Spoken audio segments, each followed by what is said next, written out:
Эрнис Кыязовдун подкастынан кийин жалгыз гана Сыймык Жапыкеев тепкиге калбай, бүгүн автор журналист Кыязов өзү да УКМКга маекке чакырылгандыгы белгилүү болду.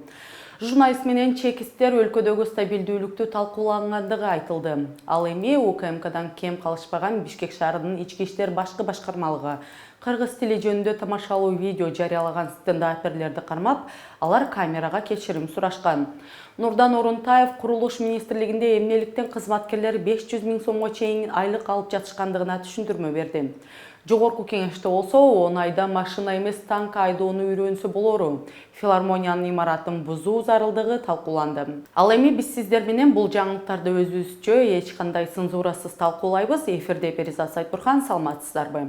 Көкөтөйдүн ашындай болуп, журналист Эрнис Кыязовдун мурдагы Финпол башчысы Сыймык Жапыкеев менен болгон маегинин чуусу бүгүн да уланып, бүгүн журналист өзү улуттук коопсуздук боюнча мамлекеттик комитетке чакырылып, кызматкерлер менен аңгемелешип келгендигин жазып чыкты. Журналист бул маек жөнүндө Facebook баракчасында билдирүү калтырып, кызматкерлери ага болгон сый мамилесин, кесипкөйлүгүн мактады. Ал эми сөздүн төркүнү журналисттин айтымында өлкөдөгү стабилдүүлүктү сактоо тууралуу болгон. УКМК деген жактан биринилер чакырган экен. Чакырган жерден калба деген макалды эстеп жөнөдүм. Кабагы деги ачылбаган, сыпайылык, этика, метика дегенди билбеген, ороңдогон корс немелер болуш керек деп болжогом. Андай эмес болуп чыкты. Тим эле жадырашат. Мейман тоскондо ил беринки. Ныпым ойлору жок. Буга чейинки журналисттик ишмерлигимде мыкты профессионалдуу иштеримди алкап макташты. Качанкы бир кездерден бери көрсөтүүлөрүңүздү көрүп, урматтаган журналистсиз дешкенде магдырай эле түштүм. Анан саал өзүмдү жейип, ошондо каалаганыңар эмне десем, стабилдүүлүк дешти. Аябай таң калдым. Анткени менин да каалаганым стабилдүүлүк болчу да. Оюбуз бир жерден чыкканына кубанып, жигиттерге күлкүлүү бирдеме айтсам кантер экен деп, юморлуу кептерден шилтесем, буларың деле тиштерин кашкайта күлүшөт экен-ей. 1,5 сааттай көп нерселерди сүйлөштүк. Кыскасы, стабилдүүлүккө салым кошууну дагы кыйла эсе көбөйтүшүм керектигин так түшүндүм. Атайын кызмат бул жөндө маалымат берген жок. Албетте, журналист тамашага салып жаткандыгы менен чыныгы себеби. Атайын кызмат эми интернетте катуураак талкуу болгон кишинин баарын чакыра береби, айтор кызык. Эрнис Кыязов өзүнүн YouTube каналында түрдүү адамдар менен маек подкаст жарыялап келет.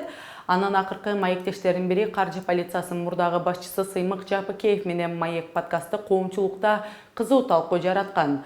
Жапыкеев маек учурунда Чыңгыз Айтматовдун чыгармалары жакпастыгын айтып, улуу жазуучунун чыгармаларын 5 тыйындык бирдемелер дегенине наразы болгон пикирлер көп болгон. Бирок албетте мындай пикирге чакырган темадан сырткары, анда Кыргызстандагы саясий абал, 2020-жылдагы бийликтин алмашуусу жана Кыргызстан Түркменистанга айланып баратабы деген да темалар талкууланган. Кыргыз тили боюнча Куликов кофе каналар тармагы менен блогердин тартышы боюнча социалдык тармактарда тамашалуу же болбосо Бишкек ички иштер башкармалыгынын маалыматы боюнча шылдыңдуу видео тараткан 3 стендап комик блогерлер кармалып, Бишкек шаардык ички иштер башкы башкармалыгынын тергөө кызматына жеткирилди. Бул тууралуу милициянын басма сөз кызматы кабарлаган. Блогерлер тил маселеси боюнча чырдашкан Куликов кондитер үйү менен блогер Айтилек Орозбековдун айланасындагы талкууга байланыштуу вайн тартып, социалдык түйүндөрдөгү баракчасына жарыялашкан. Анда алар үчөө тең кыргыз тилине байланыштуу какшык сөздөрүн айтып, күлкүгө алышкан. Кыргызский же реально сложно учить. Вот английский легко же. Потому что каждый из них для меня кто? Маугли, понимаете? Ну, они выучили кыргызский для того, чтобы выжить, 100%.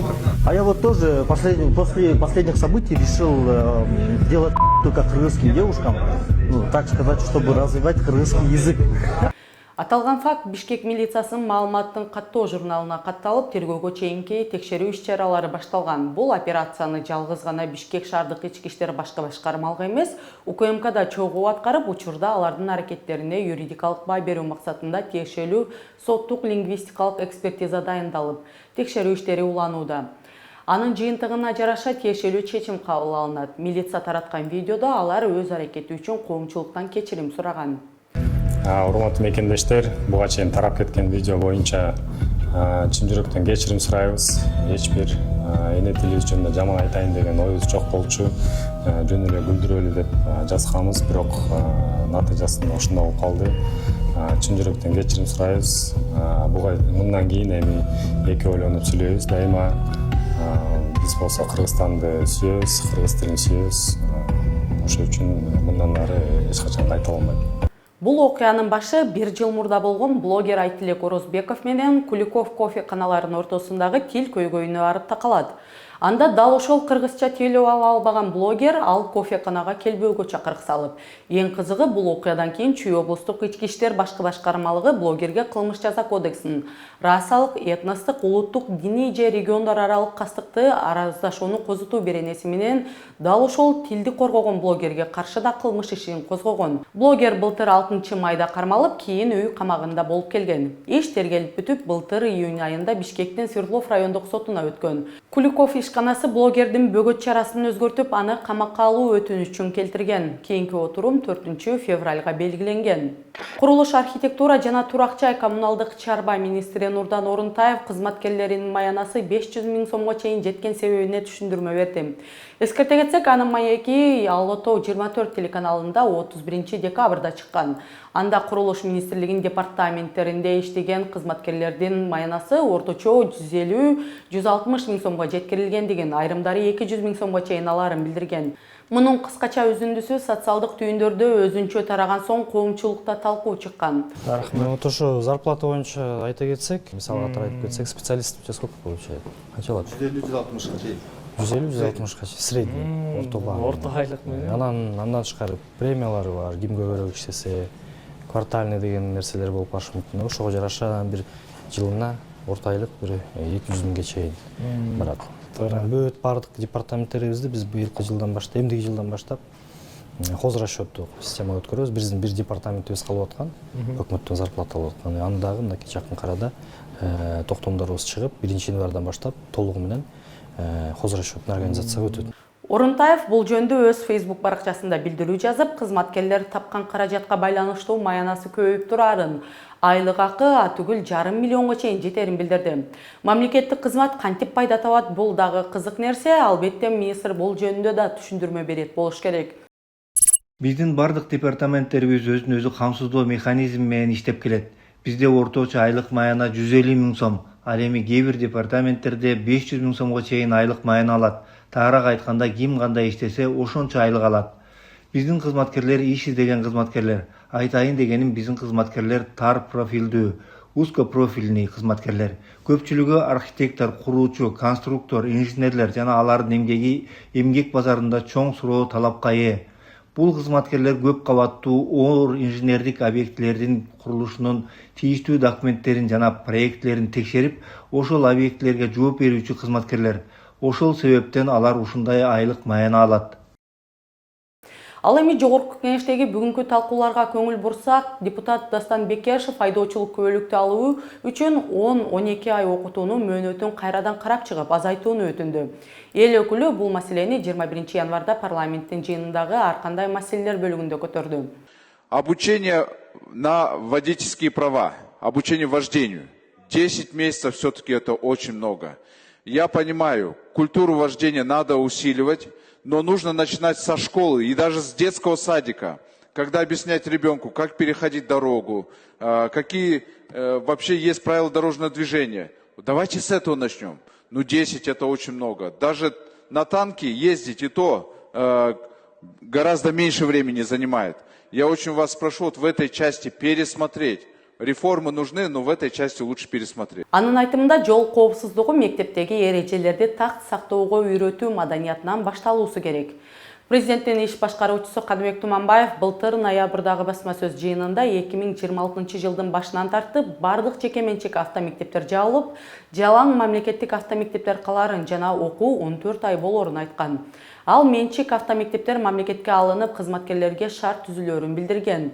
Кыргыз бийлиги өлкөдө жол кырсыктарын көбөйүп, айдоочулук күбөлүк берүүдө коррупция болуп жаткандыгын билдирип, мыйзамсыз иштерди токтотуу үчүн күбөлүк берүү шарты катаалдап жаткандыгын кабарлаган. Бул коомчулукта кайчы пикирлерди жараткан. Ал эми депутат Дастан Жуманбеков жынысын өзгөрткөн жарандарды Кыргызстанга каттоого алууга болобу деген маселени тактады. Ал бул суроону 21 январда жогорку кеңештин жыйынында милдеттүү мамлекеттик социалдык камсыздандыруу максатында Кыргыз Республикасынын жарандарын жекелештирилген каттоо жөнүндө мыйзам долбоору каралып жатканда берди.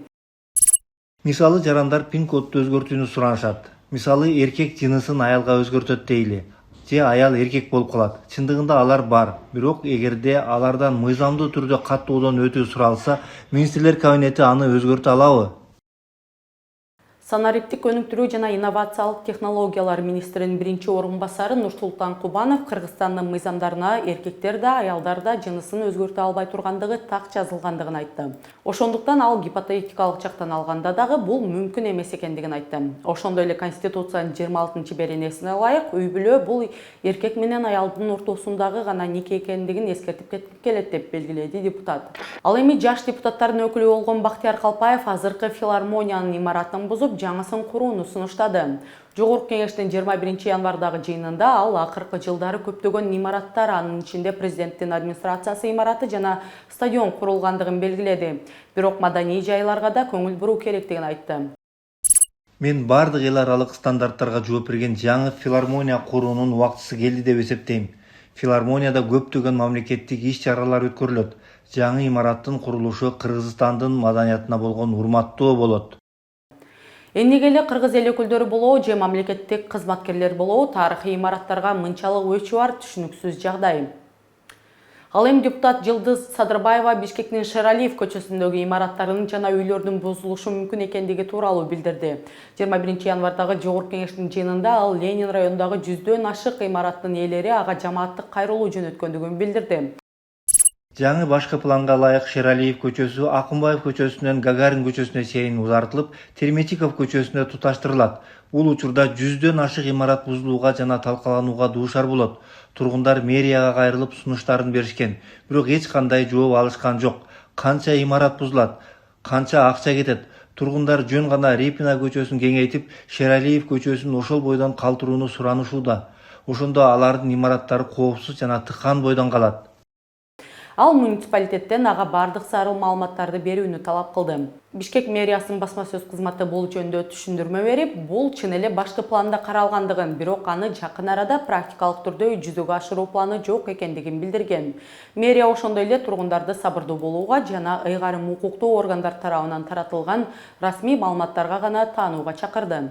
Америка Кошмо Штаттарына виза алууну каалаган жарандардын эсине АКШнын Кыргызстандагы элчилиги бизнес жана туристтик B1, B2 виза алууну каалаган жарандарга кайрылып, каржылык күрөөнү алдын ала төлөбөөгө чакырды. Виза үчүн күрөө төлөө талабы бүгүнкү күндөн же болбосо 21 январдан тарта күчүнө кирип жатат. Көңүл буруңуз, АКШнын бизнес туристтик визасына тапшырып жатасызбы?